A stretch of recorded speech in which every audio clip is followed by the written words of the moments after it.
Hello, JJ DiGeronimo here. Together we seek, and as you know, we are seeking together. And I love bringing energy practitioners together that I've met along my path that I think can help you. And Corby Furrow and I worked together a few months ago, and it was so enlightening. She showed me patterns in my energy that have been keeping me stuck for a long time.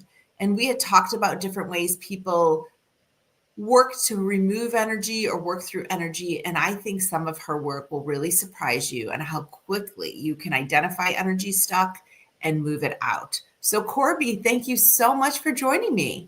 Thank you. I've been so looking forward to this.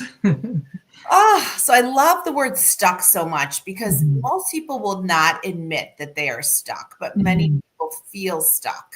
Yeah. So what patterns are you seeing in your work about people that are keeping people stuck? Yeah, a big thing that keeps people stuck for sure. The biggest thing is shame. A lot of times, we've been conditioned into believing we have to be in one spot versus another spot. And if we want to change, then that's, that creates this shame cycle. Other things are, we've got beliefs and patterns within us that tell us it's not safe to move one way or another. And usually when we're stuck is our heart desire is pulling one way and the I should desire is pulling the other way. And that keeps us stuck because can we break through and still belong or be a part of our family? Or can we break through and is it safe for us to do that? So all of these kind of things hold us back, and keep us stuck because it's like an internal battle between our parts that are happening right now. I can feel that so strongly. And I know I've struggled with that in different aspects of my life, everything you've said.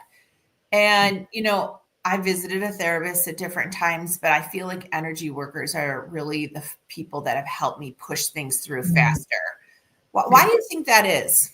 Well, there's a place for everything, but the thing with like traditional therapy, has a very cognitive flavor to it a lot of the time, whereas energy is where the system gets stuck because it's an emotional problem, it's an energetic problem because everything's energy.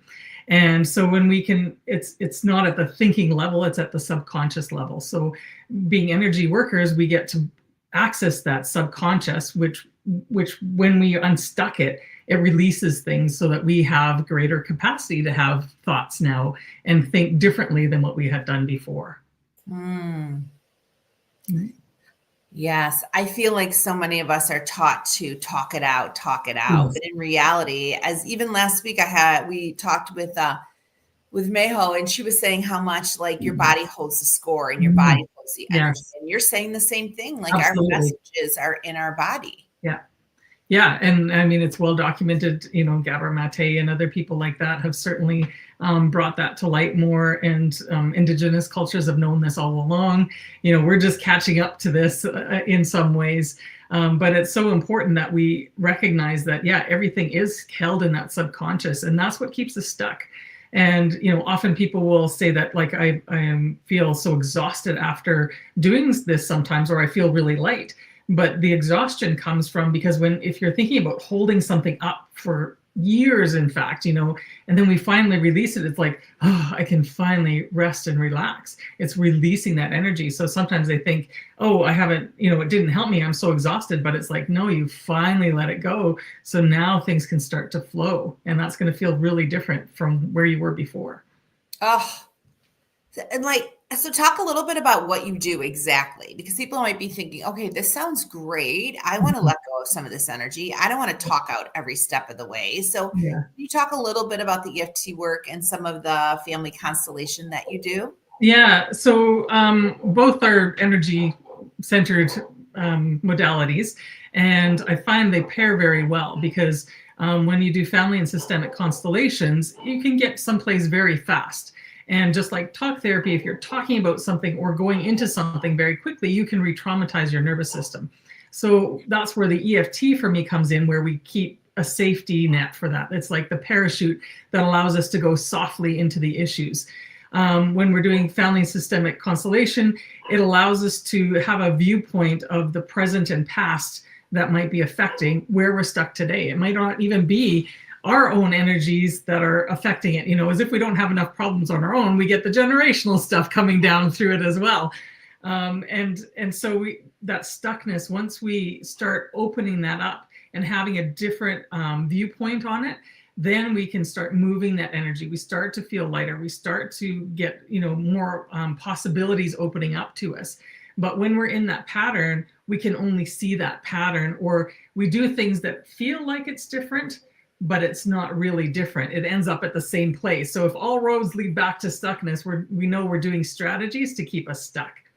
And so the work I do is when we start diving into what are these patterns, what do they look like? And so in the constellation work, we either use things to represent or people to represent, or if I'm one-on-one, we use a whiteboard to represent things within the whatever's keeping stuck within the families. So it gives you a different, like a bird's eye view of your life and what might be happening in there. So when you can have that, it gives you a different perspective. So now that you've got more information to deal with and understand what might have gone on in your life, or where we might have taken responsibility for somebody else's energy versus our own.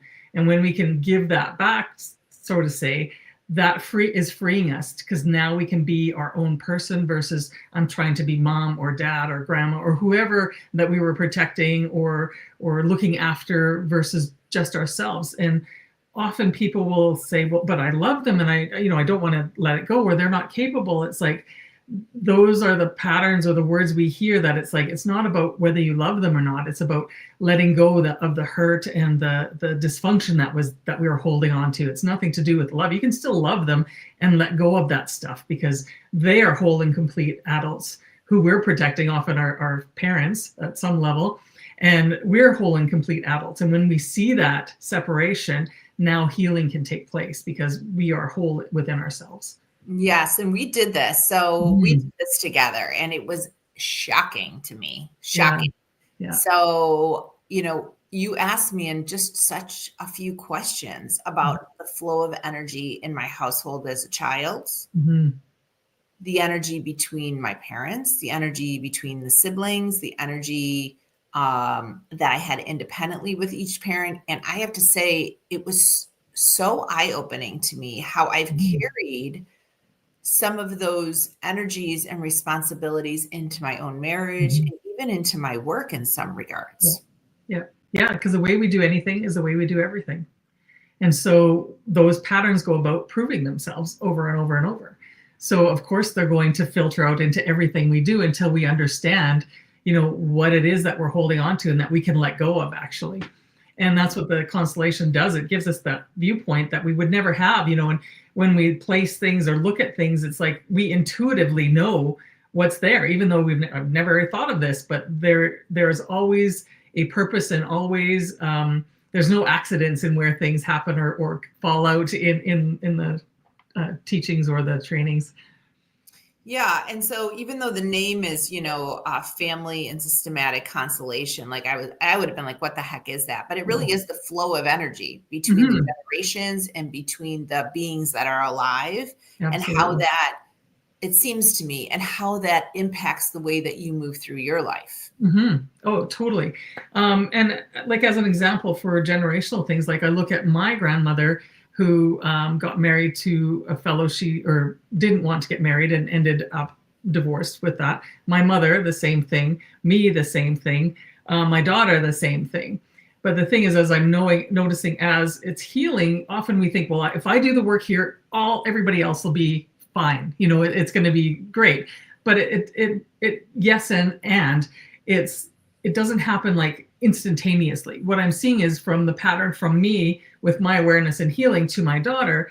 Yes, she chose kind of the same person that maybe wasn't the right one, or maybe it is exactly the right one for the lessons, but she's quicker at it, and she's setting better boundaries, and she's, doing many different things that are healing a lot sooner than what I did. So I can see the healing start to happen.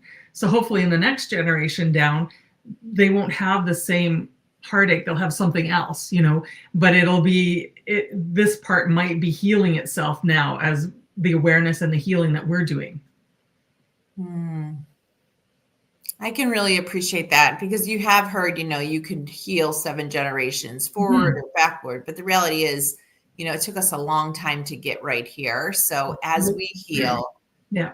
the people before and after us will heal and learn new lessons. Like you're saying, like they're awakening, their level of experiences will change because of the work that we're doing. Yeah. And when I think of like generational stuff and even an immediate family, it's like holding weights and they're taking you down to the bottom of the pool, but everybody's holding on to the weights. And if it's not your weight, if you let go, you float up. And then if everybody lets go and the person who it actually belongs to, they can actually take it to the top. But when we all are hanging on to it, thinking we're healing each other by holding on to this, we all drowned. So it's like everybody's responsible for their piece of it. Yes. Yeah. So if you're stuck, it could be more than just like being in the wrong job or in the wrong relationship. You could be holding energy from people that have crossed your path as a child, as a teenager, as an adult, and really identifying the energy that you're holding and like, does that energy belong to you? And if it doesn't, how do you let it go? Well, it's that awareness. We tap through it. Tapping is a powerful modality to help move the energy. And the other thing is once you have the awareness and you can name it kind of thing, I mean, you don't have to know everything, but it's like once it's brought to light, then it's almost like, oh, I don't have to hide anymore. I can be let go. And, the biggest thing that, especially in family dynamics, if there's secrets, like say like years ago, that if somebody was pregnant, they had to like hush, hush and all this kind of stuff that creates, until it's brought to light, the patterns will still keep repeating within the generations of the family to come. So when things can be open and freed, then healing happens.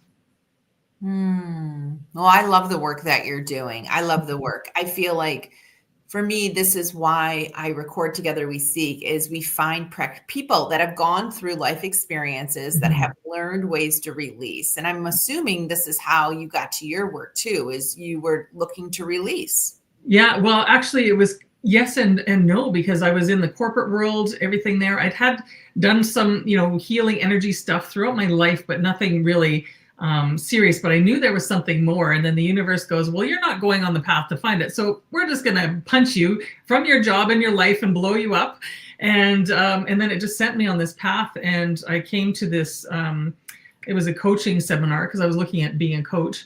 And there was these people there saying, we have this thing that's going to heal, your own healing for like 6 months. And so I'm like, whatever it is, I need to come in. And then it was EFT and they were tapping and I'm like, what is this? Like, what have I gotten myself into? But the more I did it and the more it started releasing, and the things you thought, I had healed, mentally, it's like, yeah, I'm over that. It's like, yeah, no, it came back. And then it was healed and it was like, you feel the weight come off of you. And it's just like, wow, this is powerful stuff. And that just kept my interest for the last 10 years.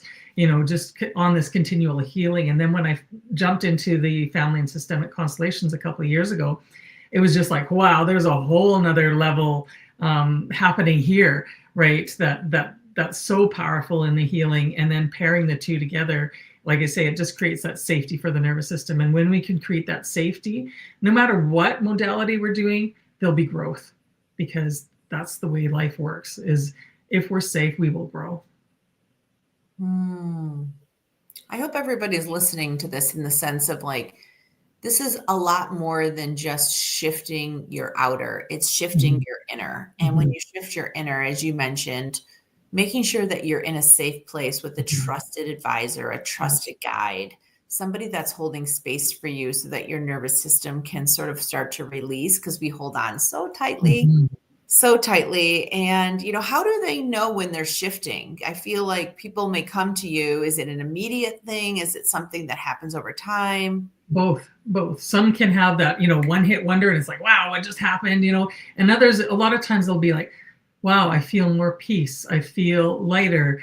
It's like, what just happened, and then they'll come back and say, well, geez, this happened, or I felt, that I could actually step up and say what I needed to say without breaking down, or, you can handle things differently. So it's not this like, yay, it's done right away. Some things will be if they're little and we can manage it, but a lot is over time. Even myself, I'm still growing and finding new things, new levels, because we have so many stuff over top of us that we deal with this and we think, oh, we're done. But then something happens and it's like, oh, well, this kind of came up again. It feels as different. I'm not healed, but it's like, no, this is at a deeper level that now you get to heal again, right? People trigger us to show us where we're not at peace with something.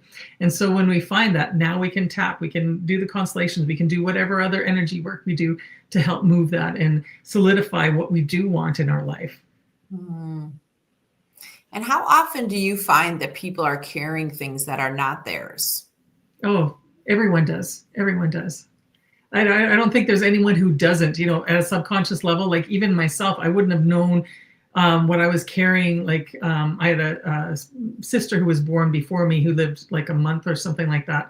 And then I was born in the energy of grief, right? Because there was a grieving time and I came, you know, within a year after she had passed. And when I found out that, you know, I was connected to the energy of her because I couldn't get connected on an energetic level to my mom because she's grieving this loss of this child and then has this new child in there. And so subconsciously or whatever, energetically, however you want to say it, I was attached to that energy that wasn't mine to hold, you know? And so it was just my way of trying to connect, you know, but on a rational level, that doesn't make any sense, you know, but on an energetic level, it's like, oh, that does make sense. I think I'm first and foremost, I'm sorry. I'm sorry. Family members that have grown up in grief like that, and I don't even know if they realize like Yeah. where that's sitting right now and how important it is for us to carve out the time to learn more about where we are in our energy field and what is keeping us stuck. Because I feel like, to your point, there's hidden gems of energy all over the place inside our body, inside our mind that may be holding us back in ways that we don't even realize. Always. Yeah. And I love these discussions because I think for people, they're like, is this safe? Can I do this? Will I hurt somebody? Is someone else going to find out? Like, what if I release the energy? How is it going to impact the other person? I feel like it really brings to the forefront that this is a very natural thing to do, and finding energy practitioners to help you work through your family constellations is so important because there are so much we're holding of so many people around us. Yeah. And it's like, bless our little selves for doing this because that was about survival. And even as we grow up, right? It's like, we think it's part of caring and sharing, but it's like we can care without taking on the energy. And that's where boundaries come in, right? So many of us have boundaries that are non-existent a lot of time or use them as a wall, versus boundaries are the space that I can love a person at without losing myself, you know. But we've often taught that for me, it was like, my belief was in order for me to belong is I have to give everything and then people will love me and stay with me, right? And instead of being like, I have this boundary here that, you know, that I'm not going to let you drain everything of me, and where I can love you in a healthy way.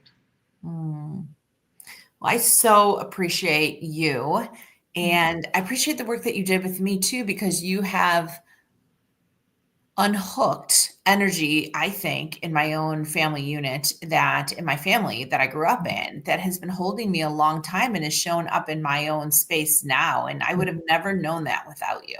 Yeah, well, and that's the thing. The energy is in the field. So it not only affects you, it does affect families and other things of how we interact, because it changes the whole dynamic of what was holding them all together. So powerful. Yeah. So I have your links below, your LinkedIn, your Instagram, your YouTube. But if people want to work with you, if they're feeling intrigued and they know they have some things that are stuck, you know, how should they go about that? Yeah, they can just email me through, I've got a link on my website there, and connect with me and we can have a conversation and see what's right for them. Yes, it's Radiant Core Solutions is your website. Yes.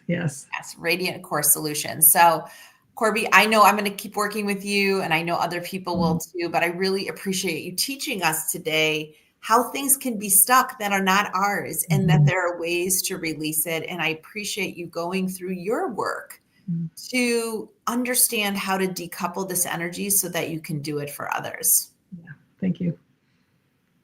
I'm in the process of writing my next book, and it's all about the stages of personal awakening. And as you get to stage 5, you're doing the work, right? And then stage 6 is really about how you start sharing the work with others. Yes. And I love sharing these podcasts because most everybody I talk to has done the inner work themselves. Oh, you have to, because you can only take somebody as far as you've gone. So if you haven't gone very far, you're not a safe practitioner. Yes. And many of us have been doing the work for over a decade now. So I'm really thrilled we're here. I'm excited to sharing this with the community beyond the video we have today. And I'll be sure I add your website for anybody that wants to work with you. I hope you reach out to Coach Corby and really appreciate the wisdom that she shares and the whiteboarding approach she uses. Because for me, it was very, very eye-opening and very helpful. So thank you so much, Corby. Thank you for having me here. It's been a pleasure. Have a wonderful day, everyone. We'll see you here again next time. Thank you.